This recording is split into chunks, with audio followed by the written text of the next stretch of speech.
I would like to thank the organizers for inviting me to speak to you today about focused cardiac MR protocols.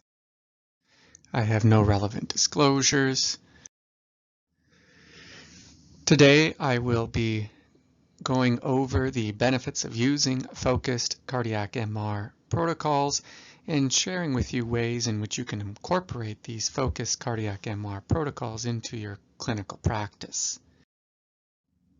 As you are all aware, there are a wide variety of cardiac MR sequences that allow us to depict with great clarity a wide range of cardiovascular pathologies.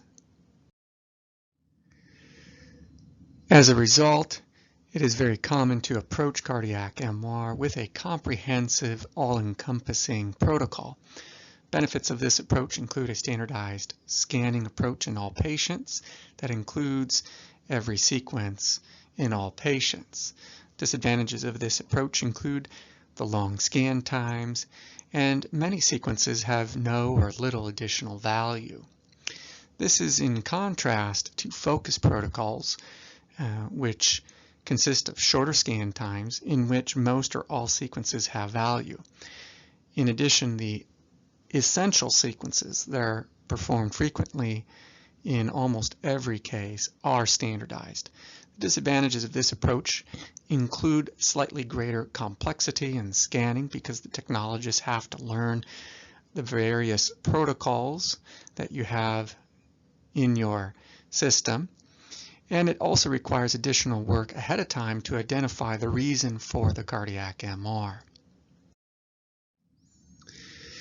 Now, when it comes to developing standardized cardiac MR protocols, I would encourage you to review the recent update to the SCMR white paper on standardized CMR protocols.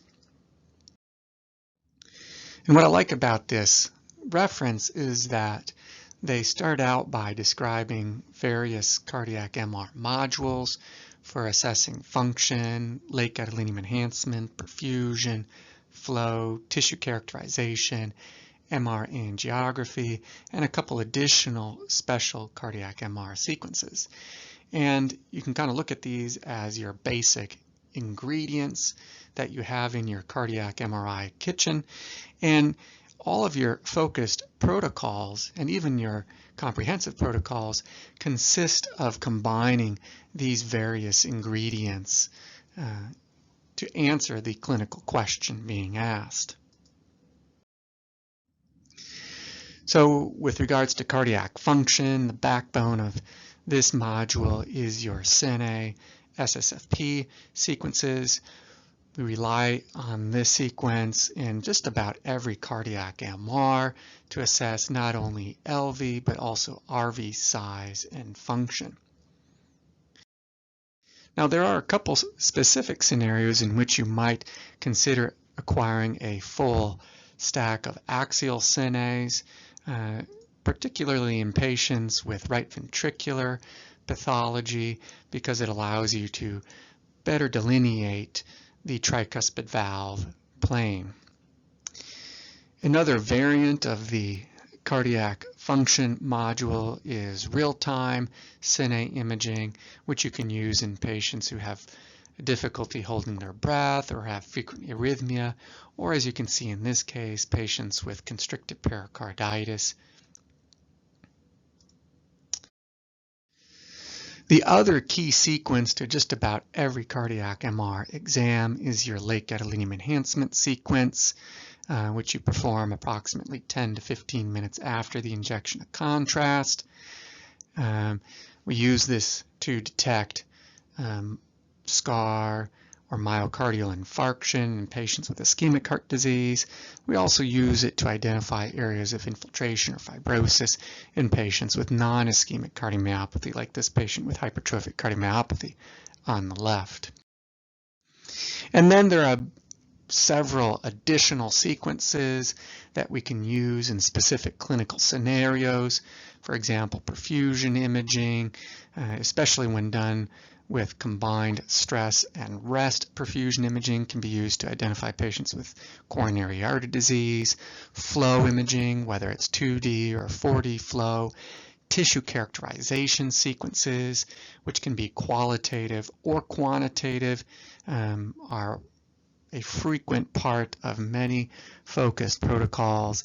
And then finally, we have some additional sequences which, depending on the specific indication, may or may not be necessary, such as early gadolinium enhancement, which you can use to look for thrombus, MR angiography, and myocardial tagging. So a couple years ago, when I was looking at our protocols and trying to figure out which sequences were essential and which we might be able to get rid of, I came across this article that was published 30 years ago in 1991, where they asked the question, MRI, when is one sequence sufficient? And they found that in certain indications, the radiological assessment of the study is complete after one sequence. And the additional sequences provided value only when equivocal findings were discovered on the initial sequence. So could we do this with cardiac MR? A year and a half ago, a student and I did a QA project where we looked at all of the cardiac MR reports of the studies that were done from January to December 2018, and we did an assessment of the value of the sequences based on the comments in the findings and the impressions of those reports. And what we found is that, as you might suspect, that the cardiac function and LGE modules were the most valuable based on their frequent description in the findings and the impressions.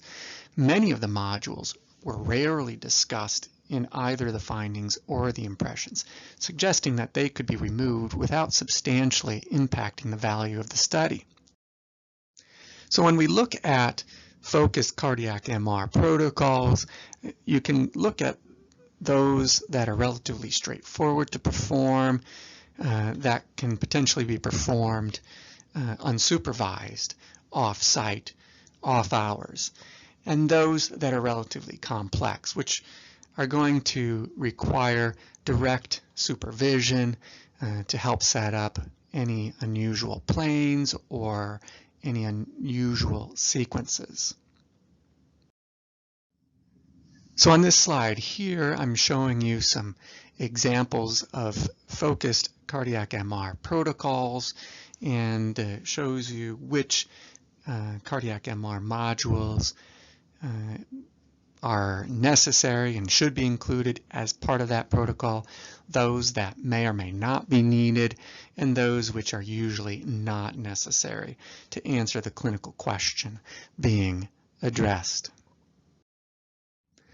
A few years ago, I was part of a QA project with the Director of Radiology, Vicki Hill, and the Radiology Scheduling Manager, Lisa Schaefer, in which we tried to solve the problem of the very long scheduling time required for cardiac MR. At the time, the average time to scheduling took 21 business days, and we wanted to get that down to 8 business days. Now, there were several reasons why it took so long to schedule a cardiac MR, including the requirement for a 90-minute slot, the restriction of our cardiac MRI studies to 2 out of 5 scanners based at our hospital-based imaging center, and it was very difficult to find gaps in the schedule that would allow for a 90-minute exam. And we knew from our anecdotal experience that many of our cardiac MRI studies did not take this long, and we were hoping that we would be able to enter a situation in which a cardiac MRI could be done after hours and unsupervised. To make this possible, we developed focused protocols with protocol-specific scheduling times. We protocoled the studies before they were scheduled so that the schedulers knew exactly how much time to look for. And we allowed for scanning to be done after hours, after we trained the evening shift MRI technologists to perform cardiac MRI under expert supervision. And after our 1-month pilot evaluation, we found that almost 90% of our cardiac MRI studies could be scheduled for less than 90 minutes. In fact, 2/3 of them were scheduled for 60 minutes and 20% were scheduled for 45 minutes. This opened up almost 45 hours for other MRI studies. We decreased the scheduling time from 21 days to 12 days for studies that required only an hour or less, and we saved ourselves a substantial amount of money per study. More recently, one of our colleagues at Mayo Jacksonville, Dr. Elizabeth Johnson, implemented a similar model in which she expanded the 3 comprehensive cardiac MR protocols to multiple focused protocols, and within a short amount of time she found that she could reduce the time needed to perform the cardiac MRI from 70 minutes to 40 minutes. Now, one of the challenges that you might face is how do we determine ahead of time how much time is going to be necessary for a cardiac MR and which protocol is going to be needed for that study. And one way we could, in theory, implement this is to use decision support software in which the ordering provider has to indicate the reason for the exam. And here's an example of how that might look with cardiac MRI. You click on the reason for the exam, in this case cardiomyopathy.